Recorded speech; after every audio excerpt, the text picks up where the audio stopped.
करनाल से खबर है। हैफेड के 3 गोदाम में रखा गेहूं बर्बाद हुआ। 10 करोड़ रुपए का गेहूं बर्बाद होने का ये मामला है। लापरवाही के चलते करोड़ों का नुकसान हुआ है। आपको बता दें कि एक बोरी का वजन 18 किलोग्राम तक घटा और 25,000 क्विंटल गेहूं की कमी यहां पर दिखी गई है और जांच कमेटी का गठन भी किया गया है। करनाल जिले में बने हैफेड के 3 गोदामों में लापरवाही के चलते करोड़ों के गेहूं बर्बाद हो गए। मौसम और भंडारण की स्थिति के कारण गेहूं में नमी आई। करीब 10 करोड़ रुपए का गेहूं बर्बाद हुआ। जिले में हैफेड के नेवल, असंध और नीलोखेड़ी में गोदाम भी हैं। यहां भंडारण किए गए गेहूं में नमी आने के चलते सुरसरी लग गई। आलम ये कि सुरसरी अब गोदामों से बाहर आना भी शुरू हो चुकी है। इतना ही नहीं, जो गेहूं के कट्टे का वजन 50 किलोग्राम है, उसका वजन घटकर 32 किलोग्राम हो चुका है। यानी हर कट्टे में करीब 18 किलोग्राम भर्ती कम हो चुकी है। जिले में करीब 4 लाख गेहूं के कट्टे खराब होने के अनुमान है। तो इधर हैफेड के जीएम उधम सिंह ने कहा कि हैफेड के हेड ऑफिस को इस बात की जानकारी दी गई है और जांच के लिए अधिकारियों की कमेटी बनाई गई है।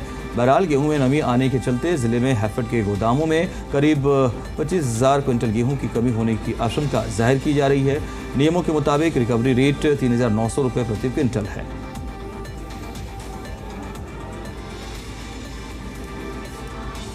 इस खबर पर और अपडेट करेंगे जी मीडिया संवाददाता कमरजीत सिंह विर्क इस वक्त हमारे साथ जुड़ रहे हैं तमाम डिटेल के साथ।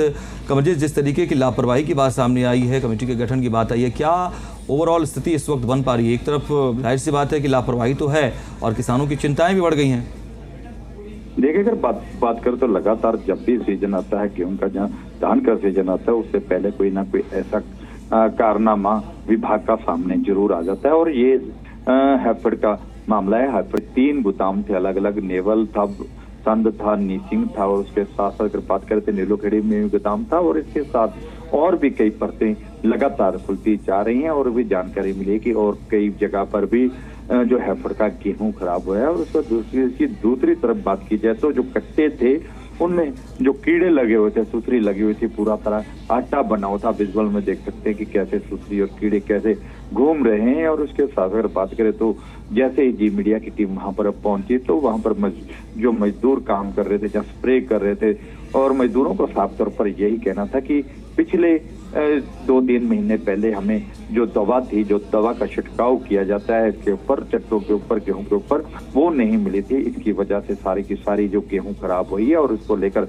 करनाल के जो डीएम है हैफेड उत्तम सिंह का यही कहना है कि इस पूरे मामले को लेकर एक कमेटी बनाई गई। कमेटी उच्च अधिकारियों की देखरेख में बनाई गई है और जल्दी ही इस पूरे मामले का खुलासा कर दिया जाएगा और कितना नुकसान हुआ है। और उसके साथ अगर आप देख सकते हैं कि सफाई भी करवाई जा रही है और इस तरह की सफाई करने का बात जरूर सामने आ रही है। और इसके साथ अगर बात करें तो अगला सीजन जो गेहूं का है उसको लेकर भी चिंताएं जरूर किसानों की बढ़ी हुई है कि अपने पीले सोने को कई तरह के मौसमों से निकालकर वो गोदामों तक पहुंचाते हैं। और वहां पर ऐसी घटना होना अपने आप कहीं न कहीं शर्मनाक है। और इस पूरे मामले को लेकर सरकार भी पिछले दिनों कई कार्रवाई की बात जरूर की गई थी जब कैथल से ऐसा मामला सामने आया था। लेकिन अब तो कहीं ना कहीं अगर बात करें तो हैफेड ने जिस एजेंसी को देख रेख की पूरी जिम्मेवारी दी थी उससे ही इसकी भरपाई करने की बात कर रहे हैं। दूसरी बात यह है कि हैफेड गोदाम के जो हैफेड है के जो गोदाम है वो हैफेड के हैं, उनकी अपनी प्रॉपर्टी है। उसके अंदर जो गेहूं रखा गया था उसके साथ अगर बात करें तो राइस भी जरूर खराब है। राइस में भी कीड़े कई जगह पर चलने की बात सामने आ रही है और उन निजी एजेंसियों को कहीं ना कहीं दिया गया था। और उसके साथ अगर बात करें तो करनाल के जो पूर्व में डीएम रहे हैं उनकी भी कहीं ना कहीं जिम्मेदारी बनती थी। इंस्पेक्टरों की तमाम लोग हैं, इसकी चैन है, अलग अलग अधिकारी हैं, एक छोटे अधिकारी से लेकर एक चौकीदार से लेकर ऊपर तक अधिकारी हैं। क्यों नहीं उसका उन्होंने इस पूरी की पूरी क्रॉप का ध्यान रखा और क्रॉप खराब होगी। वाकई चिंता की स्थिति है, लेकिन जिस तरीके का एक्शन लिया जा रहा है उम्मीद करें स्थितियां बेहतर हो जाए। शुक्रिया।